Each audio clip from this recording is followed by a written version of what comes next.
Bon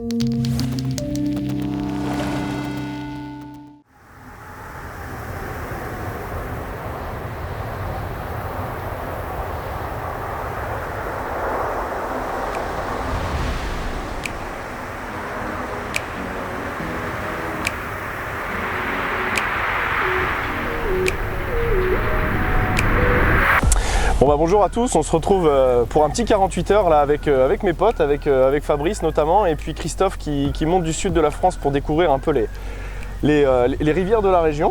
Donc avec Fabrice, on a mis en place un petit amorçage hein, sur une semaine. On a mis tous les 24 heures à peu près 3 à 4 kg de bouillettes sur une zone bien répartie. On a bien étalé en fait, hein. On est sur une zone plutôt de tenue, puisqu'on a pas mal d'herbiers. Et il y a pas mal de nourriture naturelle, hein, tout ce qui va être écrevisses, limnés et beaucoup de corbicules. Donc ça va pas être facile de détourner les poissons de leur nourriture habituelle, mais on espère quand même faire quelques touches sur ces 48 heures.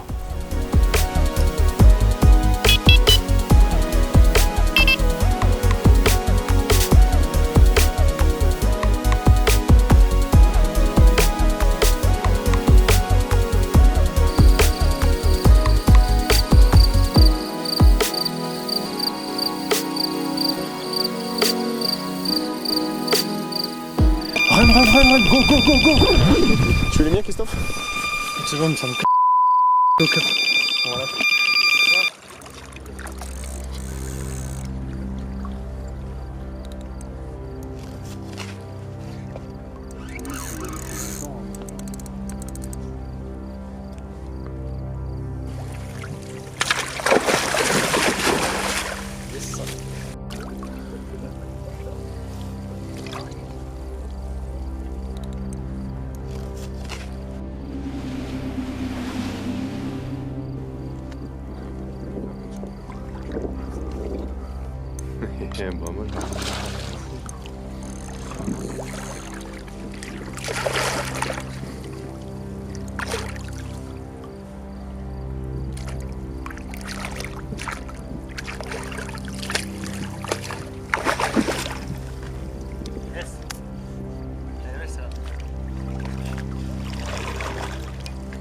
Là, il y a fiche.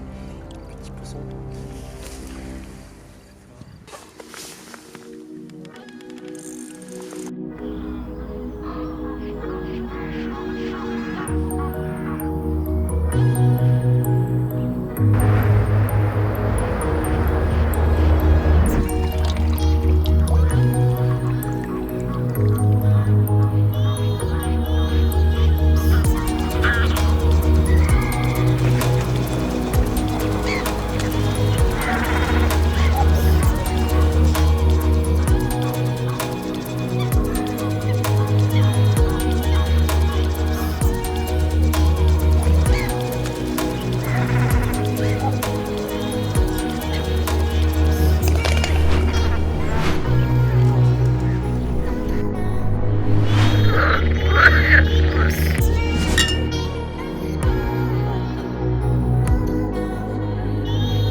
Bon bah bilan de cette première nuit, on touche 2 jolis poissons.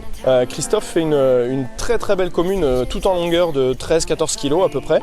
Malheureusement elle nous a échappé pendant la séance photo, donc on n'a pas pu immortaliser l'instant, mais bon le plaisir était là quand même. Et puis Fabrice fait une petite commune, un tout petit peu plus petite en termes de gabarit, mais avec de jolies couleurs, donc on est quand même on est content. Mais on pense qu'on peut faire un petit peu mieux en termes de touches. On ne s'attendait pas à faire si peu de touches en fait sur cette première nuit. Donc ce qu'on a pu observer quand même, c'est que les poissons ont tendance à sauter un petit peu plus loin que là où nous on pêche en fait. Puisqu'on pêche une zone vraiment de calme où il y a les herbiers. Et derrière cette zone de calme, il y a vraiment la veine d'eau où il y a tout le courant. Donc nous ce qu'on a observé, c'est que les poissons avaient plus tendance à sauter dans le courant. Donc on va essayer d'aller les chercher un tout petit peu plus loin et voir un petit peu ce que ça peut donner en termes de résultats. En termes d'ajustement également, ce qu'on va faire, c'est qu'on va passer les appâts en double 20 mm parce que jusque là on pêchait avec des double 24 mm pour éviter tout ce qui allait être nuisible type chevenne ou barbeau, mais on n'en a pas touché cette nuit, on n'a pas été trop embêté, donc on va repasser en double 20 mm et on espère déclencher quelques touches pour cette deuxième nuit. Petite décroche il y a 1 heure. On a un départ en trombe là, sur un joli poisson a priori. Ça fait du bien, ça rassure. Plutôt énervé. Juste avant la nuit, ça met vraiment en confiance, ça, c'est vraiment cool.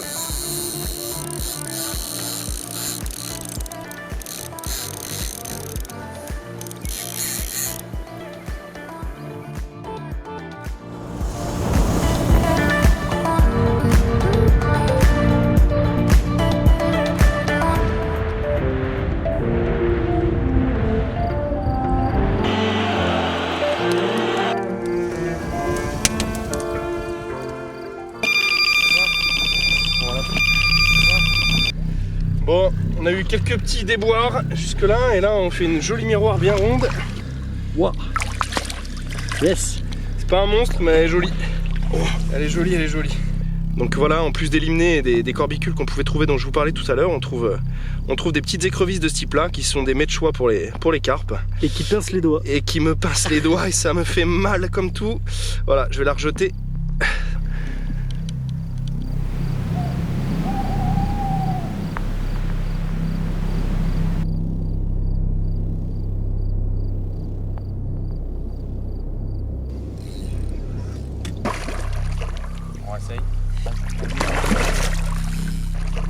Alors on peut dire qu'il y a eu pas mal d'action cette nuit puisqu'on arrive à faire 8 touches entre 17h et puis 7h du matin.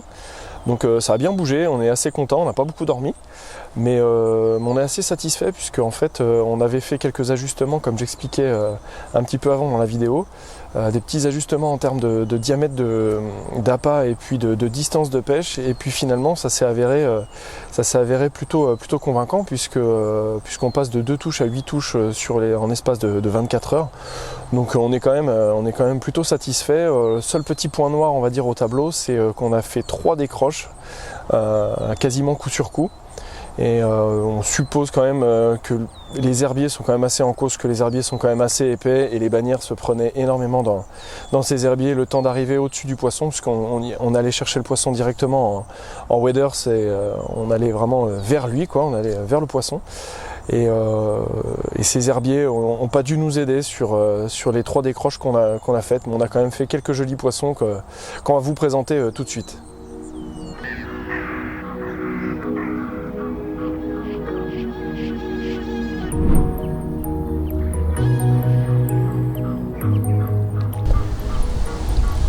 C'est assez rare cette rivière, les petits miroirs, mais on a eu de la chance.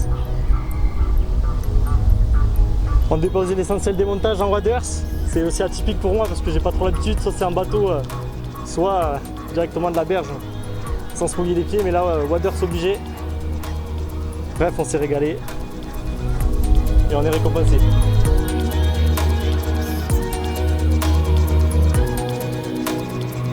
Bon voilà, la session s'achève sur un joli poisson et une belle miroir. Ce qu'il faut savoir, c'est que cette rivière a un cheptel composé d'à peu près 80% de communes et on a eu la chance de toucher pas mal de miroirs, donc on est plutôt content avec Christophe. Ouais. Et celle-ci est la plus jolie, c'est pas un poisson énorme mais elle est assez grasse avec des belles couleurs d'automne. Elle se prépare pour l'hiver celle-là. Elle sera bien prête pour l'hiver. Yes.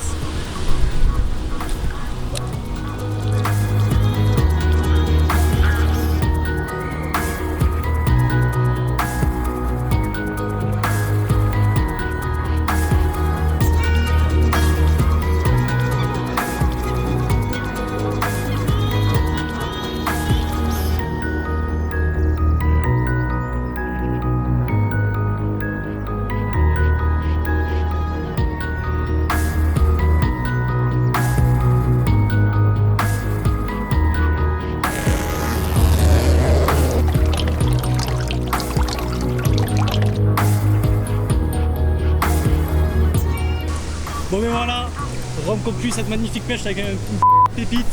Ouais, magnifique bécaillage. Super bécaillage, hein. Super bécaillage, on a vraiment eu la chance. Là c'est vraiment un trésor de la rivière et je pense que dans quelques années, elle vaudra vraiment le détour même si elle le vaut déjà aujourd'hui. En tout cas merci pour l'accueil Rome et Fab. Y a pas de très content. Un petit mec du sud qui monte dans le centre de la France, c'est cool. Ça fait du plaisir. Un bon petit week-end. Ça nous a bien fait plaisir aussi. Et c'est essentiel hein. Voilà.